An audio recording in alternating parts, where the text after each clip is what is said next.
जब समय किसी का इंतज़ार नहीं करता तो आप सही समय का इंतज़ार क्यों करते हो?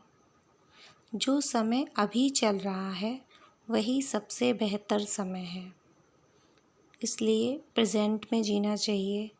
जो है अभी है, सही है, बस इसी को हमें अपना बेहतर समय बनाना है। तो फ्रेंड्स, ये मैंने कुछ मॉक दिए थे जिनके मार्क्स आपके सामने हैं, वो आप देख सकते हैं, जिसमें किसी में कट ऑफ क्लियर भी हो गई है और किसी में नहीं भी हुई है। Hello friends, welcome back to my new study vlog. और आप सब लोग कैसे हैं? आप सबकी पढ़ाई कैसी चल रही है? आप लोग कमेंट में बता सकते हैं अगर आप चाहें तो। और मैं KBS PRT और BPSC TRE 4.0 में उसकी जो PRT लेवल की है उसका मैं प्रिपरेशन कर रही हूँ।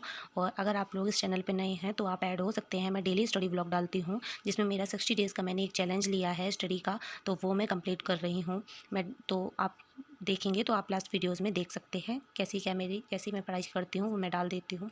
और देखिए फ्रेंड्स, मैं अभी पढ़ रही थी जियोग्राफ़ी, जिसमें मैंने सेकंड टाइम मैं इसको पढ़ रही हूँ क्योंकि मैं एक बार इसको पढ़ चुकी हूँ। बट पता नहीं क्यों ऐसा क्वेश्चंस ऐसे लगते हैं फर्स्ट टाइम में मुझे एक बार में नहीं समझ आते हैं। मैं पढ़ रही हूँ तो इसमें कुछ क्वेश्चन मुझे ऐसे लगते हैं कि मुझे आ रहे हैं, कुछ क्वेश्चन ऐसे हैं जो मुझे ऐसा लग रहा है कि बिल्कुल नए से हैं। ऐसा मैं पढ़ चुकी हूँ उसके बाद भी हाँ, ऐसा लगता है कि मैंने क्वेश्चन तो पढ़ा है, क्वेश्चन तो याद रहा है, लेकिन आंसर में कन्फ्यूज़न हो रहा है। जब मैं ये सेकंड टाइम पढ़ रही हूँ तो मुझे ऐसा लग रहा है।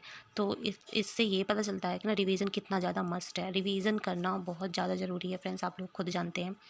तो वही मैं कर रही थी और मैंने आज ये डिसाइड किया है कि मैं ज़्यादा से ज़्यादा टाइम ज्योग्राफी को दूंगी, क्योंकि अभी मैंने कुछ मॉक दिए थे तो जिसमें मैंने ज्योग्राफी को ज़्यादा टेस्ट जिसके दिए थे, मैंने कम से कम 5 टेस्ट होंगे उसके, तो 20-20 मार्क्स के, तो वो मैंने सेक्शनल दिए थे। तो मैंने देखा उसमें मेरे मार्क्स 1-2 मॉक 3 मॉक थे उसमें मेरे मार्क्स ठीक आए थे, लेकिन जो 2 मॉक्स थे उसमें मेरे मार्क्स काफ़ी कम आए थे। तो वो मैं शेयर कर दूँगी, जो कि मैं शेयर करती हूँ हमेशा। तो इस वजह से मैंने सोचा है कि मुझे INM में मेरे मार्क्स तब भी ठीक आ रहे हैं, साइंस में भी ठीक आ रहे हैं, बट ज्योग्राफी में ठीक नहीं आ रहे हैं, इसलिए मैंने आज इसको रिवीजन करने का फिर से सोचा है। वैसे तो मैं कर ही रही थी, लेकिन मैं सोच रही हूँ अब ज़्यादा से ज़्यादा थोड़ा ज्योग्राफी पे टाइम मुझे आज देना पड़ेगा, जिससे मैं मार्क्स को अपने इम्प्रूव कर पाऊँ। अब देखिए ये वाला जो क्वेश्चंस आया था, लिखा पानी हिमनद, इस टाइप से ये क्वेश्चन आया था। अब देखिए ये क्वेश्चन मैं पढ़ चुकी थी, अभी मैंने आज ये पेंसिल से टिक करके किया है कंप्लीट, लेकिन मैं ये पढ़ चुकी थी, मुझे समझ आ रहा था कि मैंने ये पढ़ा है, उसके बाद भी मैंने ये क्वेश्चन पता नहीं कैसे गलत कर दिया। तो इसलिए ये होता है कि रिवीजन अच्छे से ना होना, और टेस्ट में अगर इतना कन्फ्यूज़न रहेगा तो क्वेश्चन 100% गलत होंगे। और BPSC में तो आप देखते हैं किस टाइप से क्वेश्चंस पूछे जाते हैं, तो वहाँ तो जितना कॉन्सेप्चुअल आपकी नॉलेज है तो वो ज़्यादा बेटर रहेगी वहाँ तो। मुझे ऐसा लगता है ये एग्ज़ाम जितना, जो लोग कहते हैं कि जो टीचिंग एग्ज़ाम्स में, मुझे ये एग्ज़ाम थोड़ा टफ लगता है, क्योंकि ये इसमें इतना ज़्यादा तरीके से क्वेश्चंस पूछे जाते हैं। जैसे कि GS है, तो GS में ये नहीं है वो डायरेक्ट क्वेश्चन पुट अप कर देंगे कि ये रख दिया फैक्ट लेवल का, ये टिक किया, ये टिक किया, ये नहीं होता है उनमें। उसमें एक तरीके से आपका कंटेंट अच्छे से तैयार होना चाहिए, जिसमें आपको अंदर बेसिक नॉलेज पूछ ली जाती है, जो डीप नॉलेज है उस टाइप से। तो मुझे लगता है कि जब तक आप अपना कॉन्सेप्ट क्लियर नहीं करेंगे, जब तक आप BPSC में मार्क्स नहीं बढ़ पाते हैं, मुझे ऐसा रियलाइज़ होता है। तो ठीक है फ्रेंड्स, अगर इतना मैंने ये सब डाला इसमें, और मैं ज्योग्राफी अभी पढ़ रही हूँ, और बाकी मैं करंट की वीडियो मैं देख चुकी हूँ मॉर्निंग में। डेली मैं करंट करती हूँ, डेली का मेरा है, तो वो मैं देखती हूँ। बाद में मैं थोड़ा मंथली जो भी वीडियोस जैसे कि आते हैं कुमार गौरव सर का, तो वो भी मैं देखने का ट्राई करती हूँ। अभी मैं देख चुकी हूँ, बाकी जो रह जाते हैं उनको रिवीजन करने के लिए एक बार फिर देख लेती हूँ जब मुझे टाइम मिलता है। इस तरह से मैं करंट कर लेती हूँ। और बचा मैथ को फ्रेंड्स मैं अभी बहुत कम टाइम दे रही हूँ, मुझे भी ये चीज़ फील हो रही है, मैं उतना नहीं कर पा रही हूँ। मुझे ऐसा लगता है कि ना ये GS के जो सब्जेक्ट्स हैं, जैसे कि ये मैथ हो गया, INM हो गया, साइंस हो गया, इनको मैं अच्छे से एक बार कर लूँ तो ज़्यादा बेटर रहेगा। अब रही KVS की, फिर मैं मैथ में मतलब उसका साथ साथ में देती रहूँगी टाइम, PYQs मुझे कितने करने हैं कितने नहीं। तो और बचा इधर KVS का, तो KVS का देखो साइंस तो मैं कर रही हूँ, ये साथ में साइंस उसकी होती चली जा रही है। ऐसा नहीं है उसके लिए मुझे स्पेशल साइंस अलग से करनी पड़ेगी, साइंस मेरी ये तैयार हो रही है। बाकी मैं इंग्लिश में जो वोकैब वगैरह अलग से वोकैब करती हूँ वो मैं कर लेती हूँ रिवीजन रोज़, तो वो उसके लिए हो रहा है। पेडागोजी के मैं आज कुछ टेस्ट दूंगी, डेली मैं टेस्ट देती हूँ, क्योंकि फ्रेंड्स ऐसा है पेडागोजी मुझे थोड़ा समझ आ जाती है, ऐसा नहीं है। तो पेडागोजी में मैंने CTET में काफ़ी अच्छे लेवल से कर ली थी, मुझे थोड़ा इंटरेस्ट लगता है पेडागोजी में, तो मुझे उसकी थोड़ी टेंशन कम रहती है, मैं कर लेती हूँ उसको। मैं ज़्यादा से ज़्यादा प्रैक्टिस पर फोकस करूँगी, ये है मेरा उसमें। तो और ऐसा नहीं है, मेरे जितने भी नोट्स बने रखे हैं मैं उनको पहले अच्छे से रिवीजन कर लूँगी पेडागोजी के। तो ये सब मेरा प्लान है, अगर आप लोग साथ में इसमें जुड़े रहेंगे तो मैं डेली का डेली मैं बताती रहूँगी।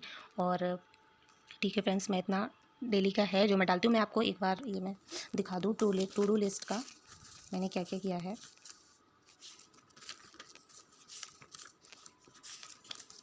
कभी कभी फ्रेंड्स ऐसा हो जाता है जो नहीं मैं डेली ब्लॉग नहीं डाल पाती हूँ, लेकिन मैं इकट्ठा करके डाल देती हूँ, ऐसा नहीं है। ये तो 26 का था जिसमें मैंने ये शेयर कर दिया। ये 27 का है। 27 को टू डू लिस्ट में मैंने मॉडर्न हिस्ट्री किया था, जो कि मैंने रिवीजन का मेरा चल रहा है। उसके बाद से मैंने बीपीएससी की बुक से ये जो स्टेट वाली है उससे मैंने ज्योग्राफी यहाँ तो मैंने कर लिया था, लेकिन यहाँ पे मैंने बिहार का जो इसी बुक से पूर्वावलोकन से ये मैंने किया था, कुछ पढ़ा था इसमें से। उसके बाद मैंने PYQ 50 लगा लिए थे। उसके बाद ज्योग्राफी किया था। ये मेरा 27 का रहा था। जो भी है टारगेट छोटा है, लेकिन फ्रेंड्स ये जब बुक से पढ़ती हूँ तो उसमें टाइम पता नहीं चलता है कब निकल गया। और ये छोटे छोटे सब्जेक्ट ये जो लग रहे हैं ना, ये बहुत टाइम ले जाते हैं। आप लोग कभी बुक से पढ़ना, तब आपको पता चलेगा। जब पढ़ते हैं तो ऐसा तो है नहीं कि 1 ओवर रखा और छोड़ दिया, ऐसा नहीं होता है।